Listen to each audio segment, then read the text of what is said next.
ہماری بڑی بدقسمتی ہے مسلمانوں کی، اور یہ شروع ہوا ہے 1989 سے، جب سلمان رشدی نے کتاب لکھی اور اس کے اندر اس نے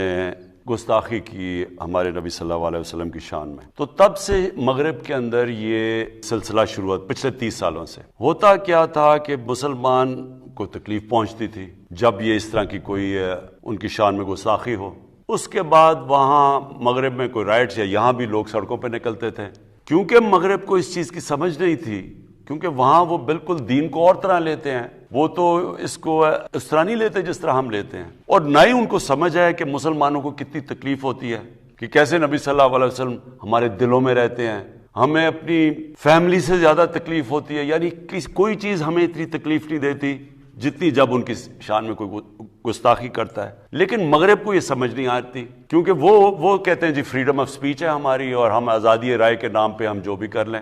حالانکہ وہاں کئی چیزیں آزادی رائے میں نہیں آتی۔ میں جب پرائم منسٹر بنا، میں نے پہلے OIC میں اس چیز کو اٹھایا، پھر میں یونائٹڈ نیشنز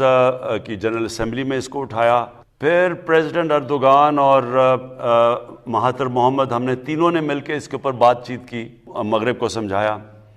لیکن وہاں کئی تو فتنہ جان کے کرتے ہیں، زیادہ تر لوگوں کو سمجھ نہیں ہے۔ تو جب فرانس میں ہوا، پھر صرف 2 پرائم منسٹرز نے اس کے اوپر بات کی، جو ایک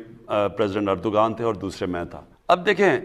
مسئلہ کیا ہے، جب تک مسلمان ملک کے ہیڈ سب مل کے اس کے اوپر ایک آواز میں بات نہیں کریں گے، یہ مسئلہ حل نہیں ہونے لگا۔ اور میں نے سارے مسلمان ہیڈز کو خط بھی لکھے اور کہا ان کو کہ ہم سب کو مل کے ایک آواز میں کہنا پڑے گا کہ یہ آزادی رائے کی آڑ لے کے